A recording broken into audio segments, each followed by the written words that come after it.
Hello guys, welcome back.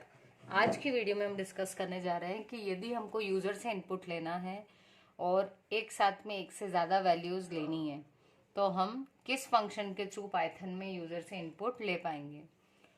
तो देखिए, यहाँ पर हम एक स्प्लिट मेथड है हमारे पास में।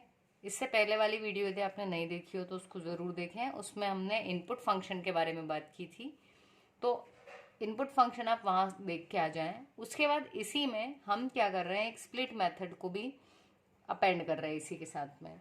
तो जो भी इनपुट आएगा ये स्प्लिट मेथड क्या करेगी, उस इनपुट को डिवाइड कर देगी और जितने वेरिएबल्स आप यहाँ स्पेसिफाई करोगे उतने वेरिएबल्स में वो उसको ब्रेक करके सेव करवा देगी। ठीक है, पर आपको ये ध्यान रखना है कि यहाँ जितनी वैल्यूज ले रहे हो, नंबर ऑफ वेरिएबल्स इस साइड उतने ही रखना है। तो चलिए एक एग्जांपल देख लेते हैं फटाफट से। और मेक श्योर कि चैनल को ज़रूर सब्सक्राइब कर दो यार, अब तो बनता है। और अगर दोस्तों के साथ शेयर नहीं किया है तो दोस्तों से भी शेयर कर दो, ठीक है, क्योंकि हम रेगुलर वीडियोस लाने की कोशिश कर रहे हैं पाइथन पर पूरी। और हमारा ये एम है कि हम पूरा जो सिलेबस है बीएससी का वो कवर ज़रूर करवा दें। तो अगर बीएससी का हो गया है तो बीसीए का भी मेजर पोर्शन उसमें आ जाएगा, वेयर इज आई थिंक। ठीक है, तो फटाफट से देख लेते हैं। यहाँ आए हम, यहाँ हम एक प्रोग्राम देख रहे हैं जिसमें हम यूजर से दो वैल्यूज ले रहे हैं। ठीक है, तो दो वैल्यू ले रहे हैं तो यहाँ हमने लिख दिया एक्स और वाई, दो वेरिएबल ले लिए क्योंकि दो वैल्यू लेना है। और उसके बाद इक्वल टू करके ये देखो, यहाँ तक का आपको पता है। इनपुट के अंदर आपने मैसेज दे दिया एंटर टू नंबर्स। अब यूजर दो नंबर देगा, अगर स्प्लिट फंक्शन लगा देंगे तो क्या करेगा ये स्प्लिट फंक्शन, वो जो दो वैल्यूज रहेगी उसको स्प्लिट करेगा। तो जब भी हम इस फंक्शन को यूज करेंगे तो जो आप दो नंबर दोगे, है ना, तो जब आप इनपुट दोगे तो इनपुट में आपको स्पेस देना है। जैसे अभी हम यहाँ देखते हैं, जैसे ही उसने बोला एंटर टू नंबर तो हमने एंटर किया 5 स्पेस 8।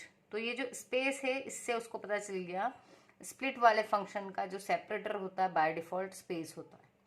ठीक है, तो यहाँ पर 5 और 8 उसको दो अलग अलग मिल गए। तो इस फंक्शन ने क्या किया, इन दोनों को डिवाइड करके ये जो दो वेरिएबल्स थे उसमें मैपिंग करवा दी। तो जो पहला था वो x में चला गया, दूसरा वाला y में गया। फिर हमने नेक्स्ट लाइन में आकर के क्या किया है, x इक्वल्स टू और x को प्रिंट करवाया है। Similarly y equals to y print करवाया है। तो आउटपुट में हमको क्या मिल गया, ये 5 आ गया x में और 8 आ गया y में।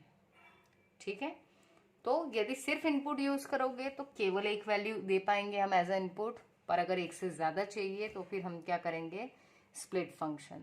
यहाँ मैंने दो लिए थे, आप 3 4 5 जितने आपको लेना है लीजिए, पर यहाँ फिर उतने नंबर ऑफ वेरिएबल्स रखना है और यहाँ मैसेज के थ्रू यूजर से उतनी ही वैल्यूज लेना है। अगर कोई मिसमैच हुआ तो फिर एरर आएगी। सो मिलते हैं अपने नेक्स्ट वीडियो में जिसमें हम बात करेंगे इफ और एल्स के बारे में। So thank you so much for watching.